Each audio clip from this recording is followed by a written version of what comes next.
Oi, pessoal, bom dia, boa tarde para quem estiver me ouvindo aqui de Israel, e bom dia para vocês aí no Brasil. Às vezes temos tantas coisas que acontecem durante a semana que não sabemos por onde começar, então vamos por ordem. Na segunda-feira passada, começamos o dia com a morte de 4 soldados, quando terroristas conseguiram jogar um explosivo dentro do tanque deles, no norte de Gaza. Mais tarde, por volta das 10h15 da manhã, 2 terroristas da Judéia e Samária conseguiram se infiltrar para dentro de Israel, entraram no ônibus e metralharam os passageiros que estavam lá. 6 pessoas morreram, mais de 20 ficaram feridas, algumas graves, inclusive uma moça que estava grávida de 8 meses. Morreram no atentado o Dr. Mordechai Mark Steinzag, de 79 anos, e uma senhora Sarah Mendelssohn, de 60.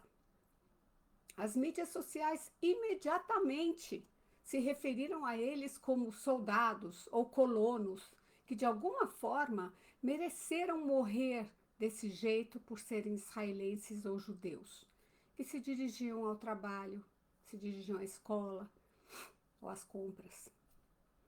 Há um ciclo de desinformação e engano na mídia. Que se dane a verdade, que se dane Israel. Ela repete os cânticos idióticos dos pró-palestinos, preferindo a narrativa do Hamas à voz das suas vítimas. Isso foi na segunda-feira. Na terça-feira, Israel fez algo surpreendente. Atacou a sede do Hamas em Doha, procurando alvejar os líderes do Hamas no Catar. Isso lhe resultou, é claro, como esperado, em condenações generalizadas de estar invadindo a soberania de outro país e violar a lei internacional. Prestem atenção. Esta ação foi surpreendente porque, diferentemente das ações do passado, Israel imediatamente reivindicou a autoria. E ao fazê-lo, Bibi deixou claro aos países que hospedam os terroristas: ou vocês os expulsam ou submetam à justiça, senão Israel irá se encarregar de fazê-lo. Como venho dizendo desde o começo, o Catar deveria ter prendido essa liderança do Hamas em vez de servir champanhe a eles quando eles estavam comemorando o 7 de outubro.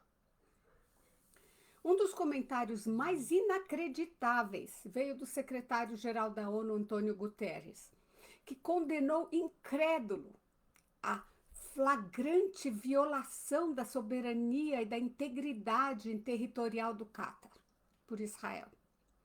O interessante é que Israel não violou a lei internacional nem a soberania do Catar, ele a estava exercendo a lei internacional. Como assim? Primeiro, nenhum avião israelense adentrou o espaço aéreo do Catar. Eles enviaram os mísseis de longe.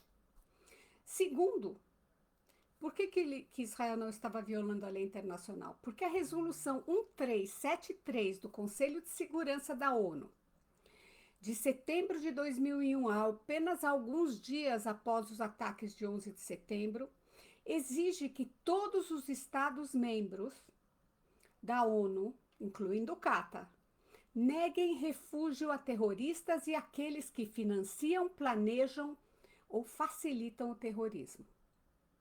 A resolução também apela a todos os Estados-membros, incluindo o Catar, para que impeçam que seus territórios sejam usados para planejar ou cometer atos terroristas. Quem que violou a lei internacional, então? O Catar não poderia ter dado abrigo aos terroristas do Hamas. A soberania de um Estado nunca teve força maior em lei do que a aplicação da justiça. O fato de os terroristas terem sido abrigados por um Estado soberano não os faz imunes à punição imposta pela lei internacional. No entanto, é Israel, e não o Catar, que Guterres critica e condena. E pensar que ainda há gente que se pergunta por que Israel nem liga para o que o Guterres e a ONU falam. O mesmo coro que criticou Israel por violar a soberania do Catar, ficou de boca fechada quando os Estados Unidos fizeram ainda pior após o 11 de setembro de 2001. Em maio de 2011, se vocês lembram, o comando da Marinha Americana aterrissou em Abbottabad, no Paquistão, e matou Osama Bin Laden junto com outros 4 civis, inclusive um casal, marido e mulher. Uma violação flagrante da soberania paquistanesa. Mesmo assim, o mundo aplaudiu. Ninguém acusou Washington de terrorismo.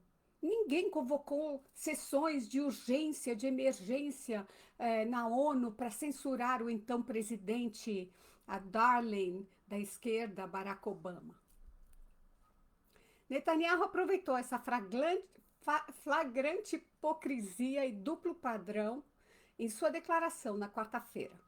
Ele lembrou ao mundo que, assim como os Estados Unidos prometeram, após o 11 de setembro, caçar os terroristas islâmicos e perseguir aqueles que arquitetaram o 11 de setembro, Israel prometeu fazer o mesmo para os arquitetos de 7 de outubro. E assim como os Estados Unidos se lembram do dia 11 de setembro, Israel se lembra do 7 de outubro.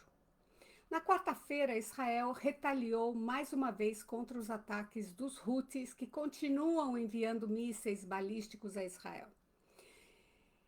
E no mesmo dia, de uma maneira muito, muito triste, tivemos o assassinato de Charlie Kirk, em Utah, nos Estados Unidos, que talvez poucos conheçam no Brasil.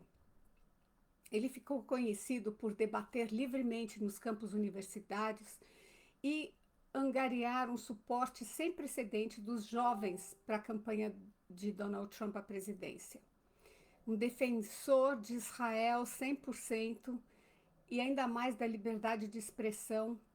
E ele nos deixou com a sua mensagem: quando a conversa civilizada acaba, é aí que a violência começa. Uma grande perda para o mundo, com só 31 anos de idade. Que descanse em paz e que sua memória seja uma bênção para sua esposa Érica e seus 2 filhos pequenos. E aí veio a quinta-feira, dia 11 de setembro, quando comemoramos 24 anos do ataque da Al-Qaeda em Nova York. Eu não consigo nem acreditar que foram 24 anos. Em Nova York, em Washington e na Pensilvânia. Um dia que ficou gravado na memória de todos nós, todos que estivemos lá.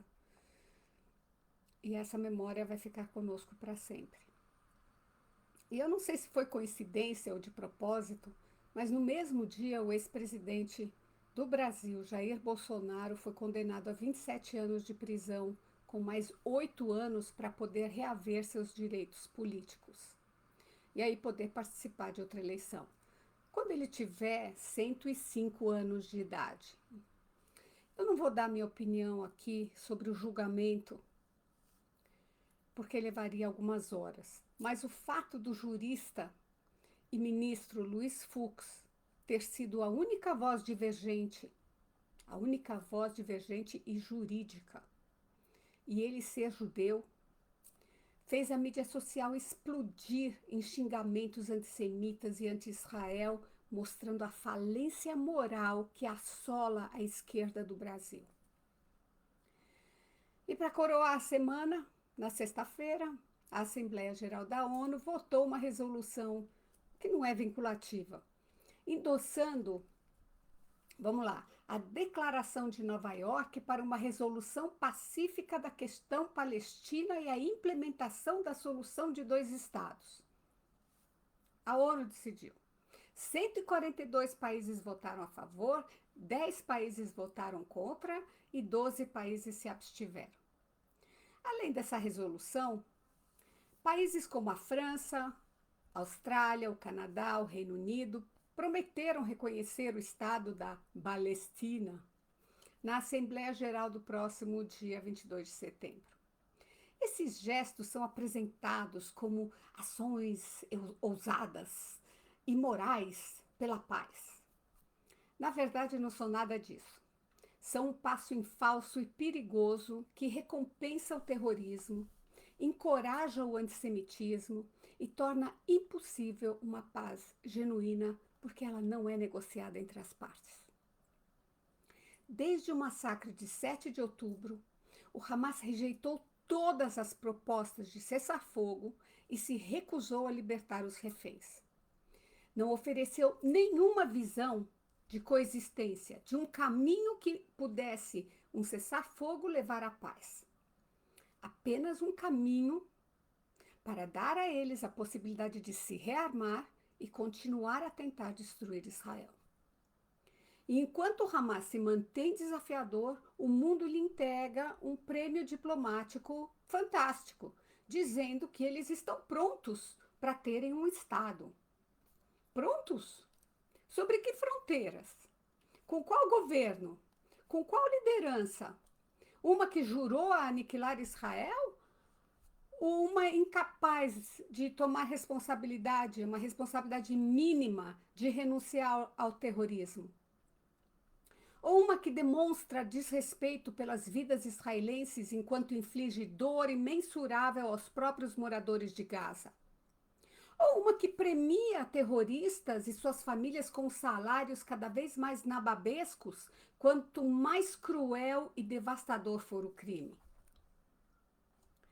O efeito é óbvio. O Hamas aprendeu que a obstrução compensa. Não ceda, mantenha reféns, lance mísseis sobre a população civil e, eventualmente, as potências do mundo vão ceder. Isso não é diplomacia, é extorsão paga com apaziguamento. Um apaziguamento que fez o mundo transferir a culpa pela guerra do Hamas para Israel. O absurdo é estarrecedor.